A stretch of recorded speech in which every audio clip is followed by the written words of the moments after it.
All right, welcome back to the deep dive. Today we are taking a shovel, really digging deep into the world of real estate. It often looks glamorous, right? But it can be notoriously complex. We're zooming in on Jamaica's market today. Yeah. It's dynamic, high stakes, and we want to get past those slick TV shows. Yeah, forget selling Sunset Jamaica edition for a minute. Exactly. We're looking at the operational reality, the actual pressure, the hidden costs involved in selling property there. And our guide for this is someone with, well, tons of experience. Dean Jones, he's the founder of the Jamaica Homes newsletter and blog. Right. And he's basically dissected his own years in the field to talk about what he calls the tough, relentless hustle. That's his phrase. Relentless hustle. I like that. So we're pulling out his key insights, contrasting that myth of the easy commission check with the actual grueling day-to-day grind. And what makes Dean Jones's views so valuable, especially for you listening, is his background. It's broad, it's international. He's not just looking at the local scene. We're talking over 15 years of experience. Real estate, sure, but also construction management, business transformation, even tech. And originally from the UK, which gives him that different perspective. Right. He specializes in guiding investors, both global and local. So he really knows what professional standards should look like. And where the Jamaican system sometimes, falls short because of these common issues agents face. That international angle helps him pinpoint those operational problems, doesn't it? Absolutely, with real precision. So, our mission today, it's pretty clear. We're going to outline the 4 sort of major hurdles that agents constantly seem to be up against. Okay. And maybe more importantly, distill Jones's advice on what clients really need to do to avoid being, well, his words again, the client from hell. The dreaded client from hell. The one agents dread, the one that wastes time, damages reputations. We're basically giving you a shortcut to understanding how this whole professional dynamic works in a really key industry. Yeah, laying out a framework maybe for mutual respect. Because it is a market defined by high risk, but also high reward. Okay, so let's get into this perception thing first. Yeah. Why is it so skewed? Jones mentions agents being drawn like moths to a flame. Yeah, I mean, you have to remember, the market was booming a few years back, seriously hot. Right. And popular culture, TV shows, they make selling these million-dollar places look incredibly easy, like a couple of phone calls, a quick handshake. Boom, big check. Exactly. That's the perception, but uh-oh. It's a trap. It's a dangerous trap because it completely hides the reality. Jones is really forceful on this point.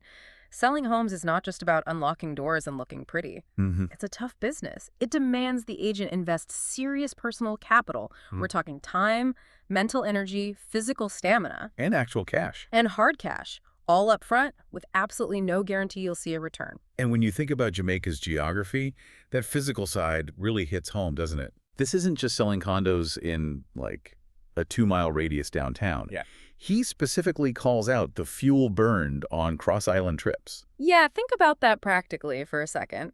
You might be an agent based in Kingston, right? Okay. But your client gets interested in a property near Mobay, or maybe some secluded villa way out in Portland. That's a long drive. That's a serious multi-hour drive, often on roads that are, let's be honest, pretty challenging, winding. Right. So if an agent does just 2 of those round trips in a single week, you could easily be looking at, 20, maybe 40,000 Jamaican dollars just in fuel. Wow. And that's not even counting maintenance, wear and tear on the car. And it all comes out of their own pocket. It's a sunk cost before they even know the client is serious. Exactly. It's gone. And then you have to remember, for every one sale that actually closes, which might take 6 months, maybe longer, the agent has likely poured weeks, sometimes months, of totally wasted effort into other deals that just fell apart for whatever reason. So it's like a numbers game where most of your effort leads nowhere. Precisely. It's a volume game where most of the inputs give you 0 output. Add to that the logistical stress. Jones mentions sleepless nights trying to coordinate impossible schedules. Impossible schedules. Yeah. What does that mean practically? Well, you might be juggling a client who's in Toronto, Okay. a property owner who lives in London, Right. and maybe a tenant who's actually living in the house in Mandeville, and they work really odd shifts. Wow. Coordinating across time zones, different availabilities. It's immense. Constant emails, WhatsApp messages, calls across different time zones. It basically means the agent's personal life gets completely dictated by this property calendar. The hustle, as he says, it's genuinely 200/7. And highlighting this sheer exhaustion It kind of sets the stage for understanding Jones's whole platform, doesn't it?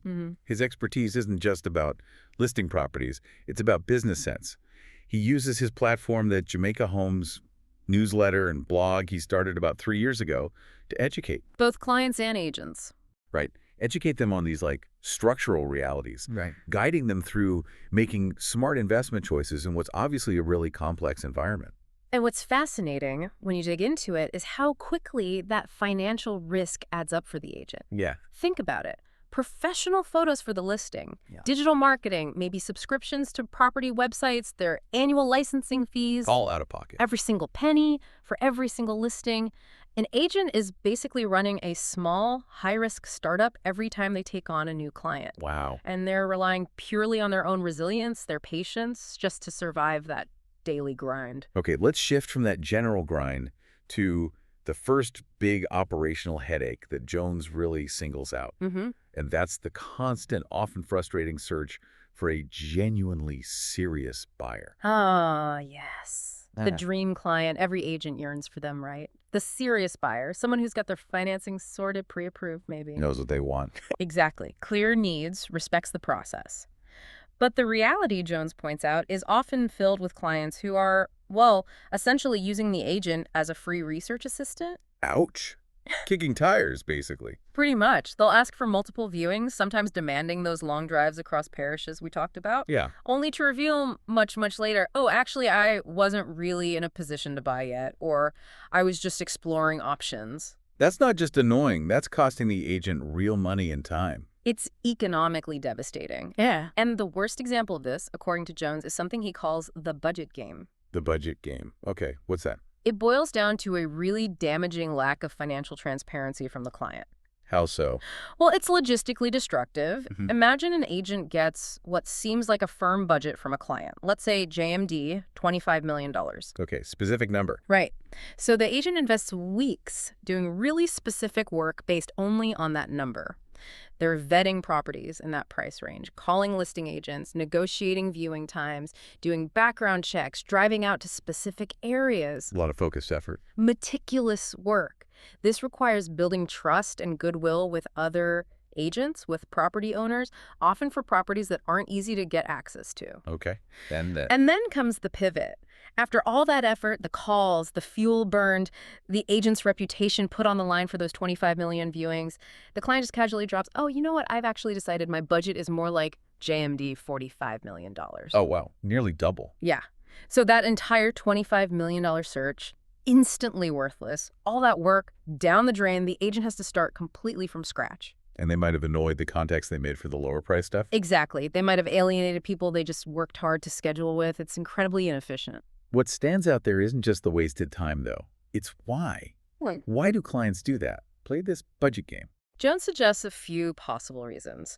Sometimes maybe it's deep-seated distrust. They worry if they show their full hand, the agent will just push them to the absolute top of their budget, or maybe even oversell them. Okay. A defense mechanism? Could be. Or sometimes they might genuinely be using the agent to, like, test the market at a lower price point before they reveal what they can really afford, using them as a free data source. That makes a certain kind of cynical sense, I suppose. But it's based on mistrust. Right. And as Jones points out, this defensive move ends up punishing the agent who's actually trying to act in good faith. Yeah, because if the client hides their real capacity, the agent can't actually do their best work. They're operating with bad data. Exactly. They can't show the best opportunities if they don't know the real target. So what's the takeaway? The critical point is this. The agent's time has to be respected as an asset that generates income. It's their livelihood. Right. When clients waste weeks chasing a false budget, they're actively stopping that agent from working on deals that could have closed, deals that could have paid their bills. Makes sense. Jones puts it sharply. A real estate agent's time is as valuable as the homes they sell. Simple as that. He stresses that professional transparency is essential if you want a professional outcome. It fundamentally kneecaps the agent's ability to succeed for the client, ironically. Totally. You can't get the best advice or find the right property if you're deliberately hiding your purchasing power. It just undermines the whole relationship from the start. Okay, moving on to the second major frustration Jones identifies. This one sounds like pure logistical hell. It's the hidden nightmare of just setting up property viewings, what he calls the appointment maze, and then the absolute gut punch when clients just don't show up. Yeah, the no-show crisis. It's infuriating for agents. We tend to assume, you just get a key, open a door. Easy. Right? How hard can it be?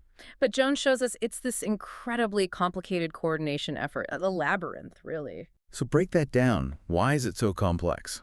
Well, Jones explains that setting up a viewing, it's rarely just a quick 5-minute phone call. It often takes days, sometimes even weeks. Weeks? Wow. Because the agent is managing this whole chain of logistics. They have to negotiate a suitable time with the property owner who might live overseas, remember? Okay, adds complexity.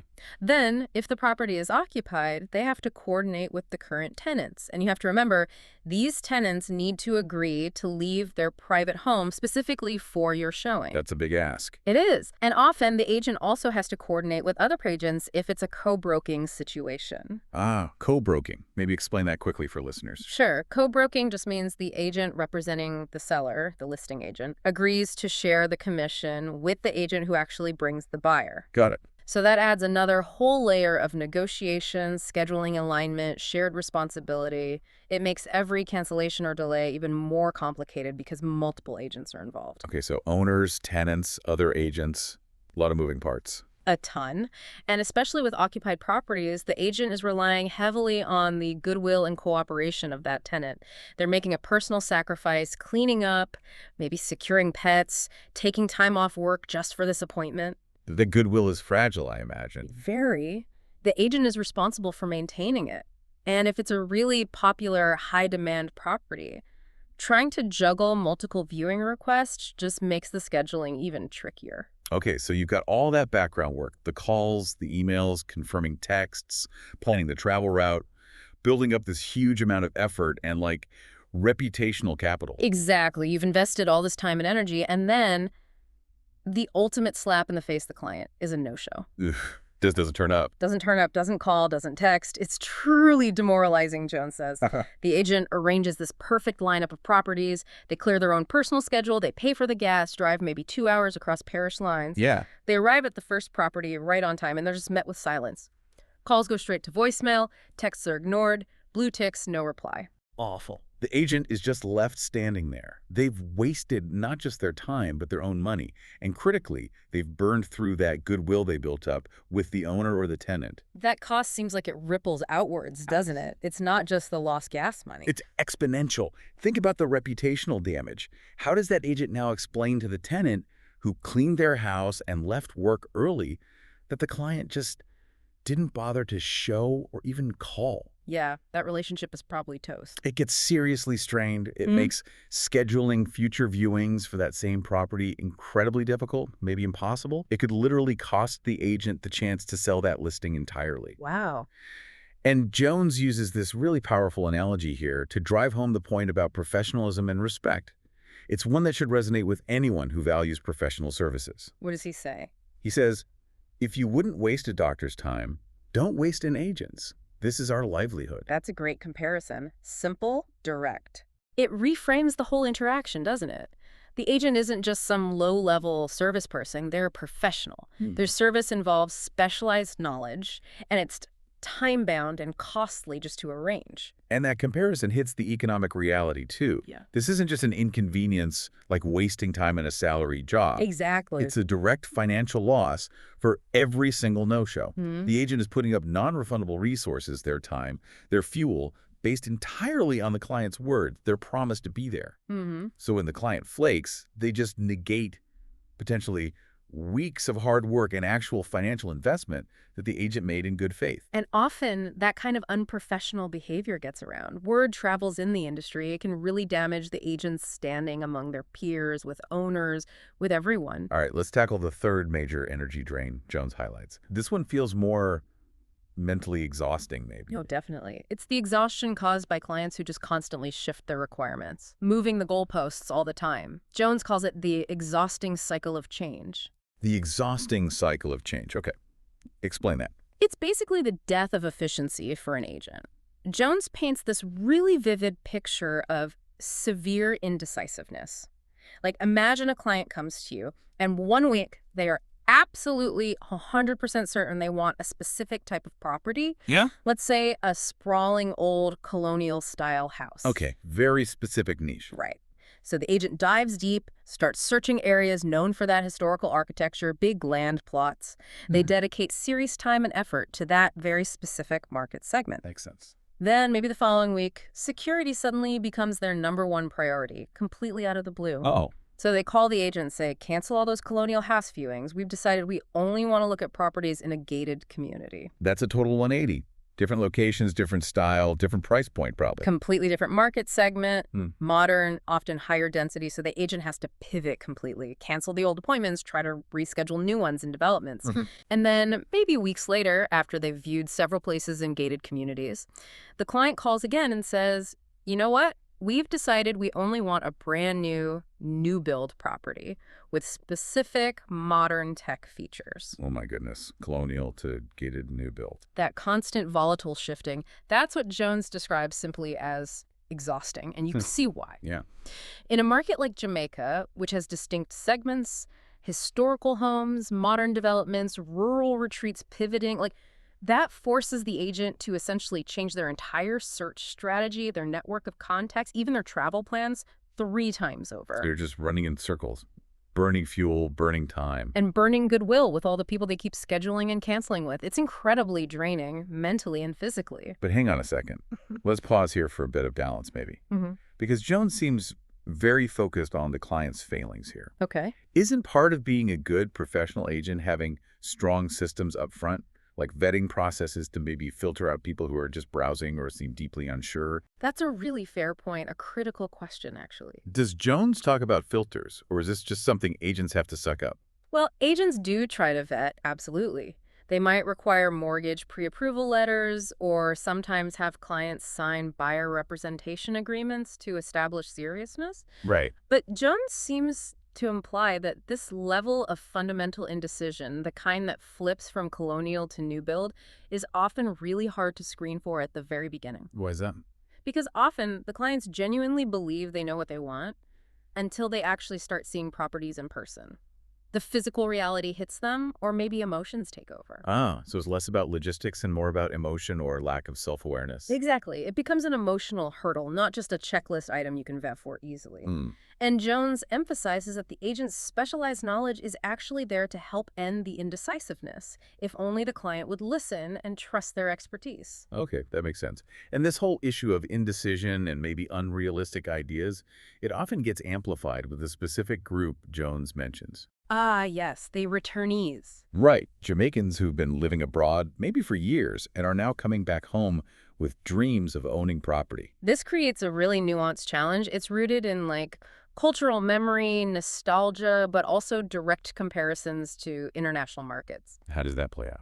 Well, returnees often expect things in Jamaica to be exactly as they were when they left years, maybe decades ago. Which they almost certainly aren't. Right. Or they rigidly compare everything, prices, processes, construction standards, directly to the North American or European markets they're coming from. And they ignore the unique economic and logistical realities on the ground in Jamaica today. Can you give us a concrete example? Where does that expectation clash with reality? Okay, a classic one is financing. A returnee coming from the U.S. might just assume they can get a U.S.-style 30-year fixed-rate mortgage. Which are common there. Very common there. But in Jamaica, extremely rare. The local market is much more dominated by, say, 15-year variable-rate mortgages. That difference hugely impacts their actual purchasing power and monthly costs. Big difference. Okay, what else? Construction quality or standards. They might expect building codes or material finishes common in, say, Miami or London, but they fall in love with the charm of an older Jamaican home. Yeah. Only to find out later that bringing it up to those modern international standards requires massive, expensive, non-standard renovation work. Things aren't always interchangeable. And this leads right back to the core problem, doesn't it? They often end up refusing the agent's professional advice. Exactly. Jones details this frustration. Returnees might dismiss advice about needing specific security measures in certain areas because it wasn't like that before. Or they downplay renovation costs. Right. They might ignore warnings that the charming old house they adore will cost a fortune to fix properly. Or they insist on a dream location that just doesn't align with their actual practical lifestyle needs anymore, like school runs or commuting to new business hubs. So they're kind of stuck between memory and reality.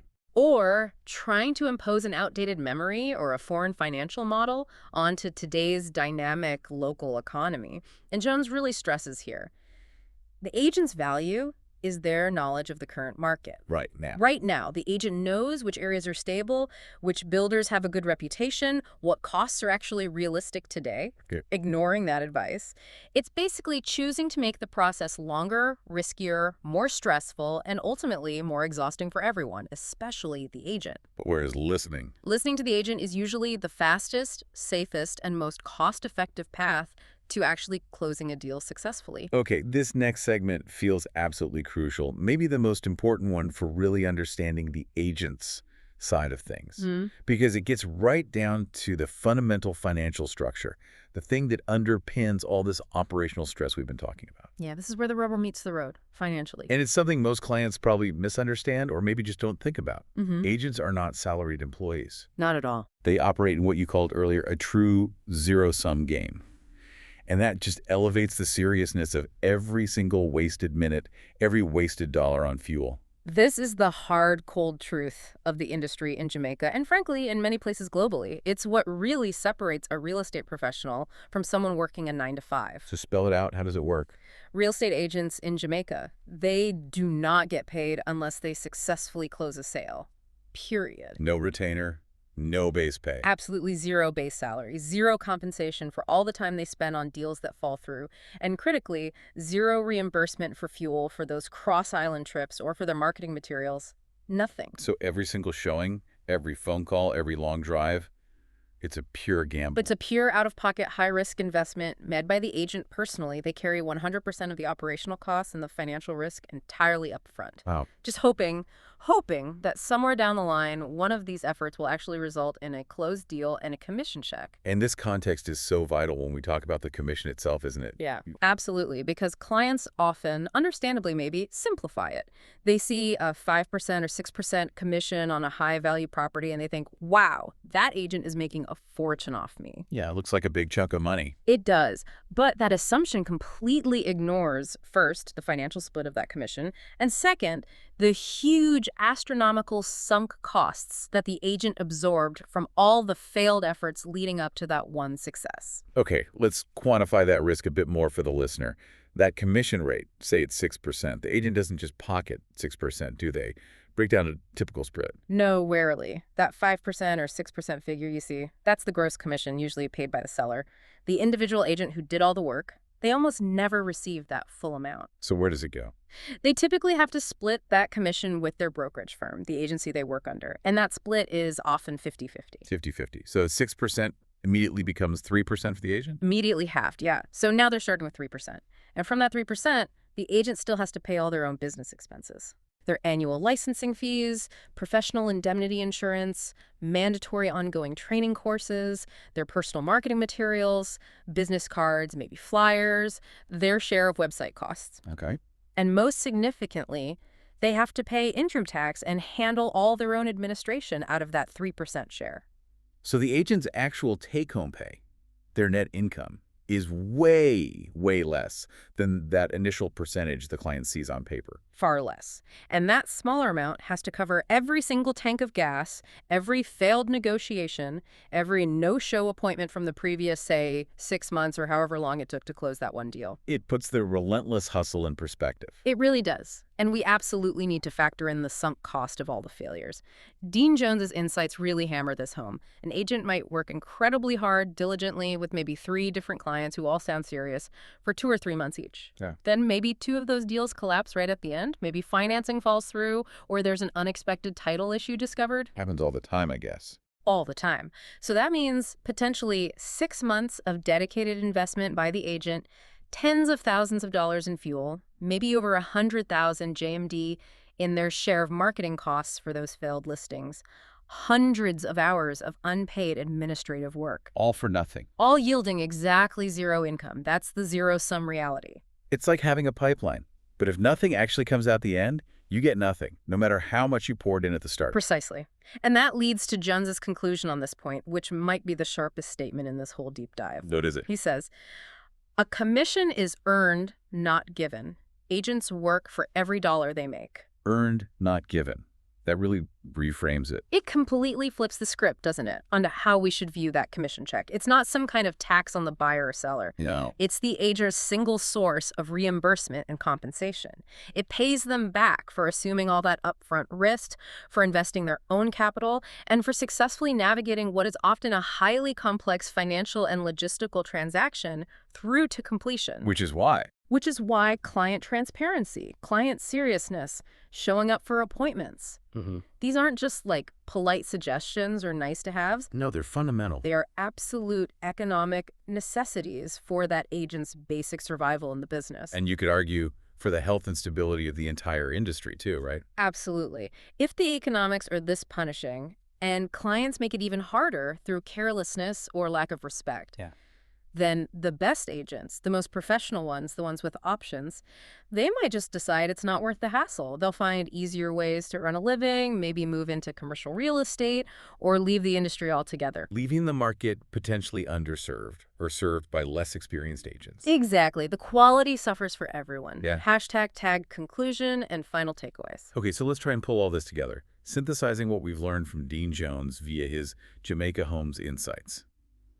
The main theme feels undeniable. Selling homes in Jamaica. It is definitely not the glamorous, easy ride some people imagine. Not at all. Far from it. It demands incredible patience, serious financial resilience just to stay afloat between deals, and just this, endless reserve of energy to navigate the crazy logistics and the constant ups and downs of client behavior. And we really need to get past that simplistic idea of an agent as just someone who, unlocks doors. Yeah, that's way too basic. The good agent is a professional guide. They're helping people navigate what is often the single biggest, most complicated, and definitely most emotionally charged financial decision of their entire lives. Absolutely. And their expertise in the specific local market, the legal stuff, the financial realities, that needs to be valued and respected. Definitely. So for you listening, the learner trying to get a handle on this, Jones basically distills all his years of experience, both international and local, down into a really clear call to action. Like 3 essential things anyone needs to do if they're engaging an agent or planning to buy a home, especially in this kind of high-risk market. Okay, what are the 3 keys? Number 1, he says, be honest. Sounds simple, but fundamental. Honest about your budget, your real budget. Yeah. Honest about your time frame. Honest about your actual intentions. Yeah. Don't waste weeks of an agent's time and money if you're really just window shopping or doing casual research you could do online. Right. That's number 1. Honesty. What's 2? Number 2, be upfront. Upfront, meaning? Meaning communicate clearly and immediately, especially about changes. If your plans change, if your budget really changes, if you absolutely have to cancel an appointment. Let them know ASAP. Exactly. Do it with as much notice as possible. Remember that huge, costly logistical effort that probably went into setting up that viewing with maybe 3 or 4 other people involved. Okay, so be honest, be upfront. And the 3rd? Number 3, and maybe this sums it all up, above all else, respect the agent's time. Time is a core asset. Yeah. Recognize that time is the agent's most valuable resource. It's non-renewable. They can't get wasted hours back. And crucially, it's unreimbursed if the deal doesn't happen. And remember his quote. Behind every home sale is an agent who worked tirelessly and invested their own money to make it happen.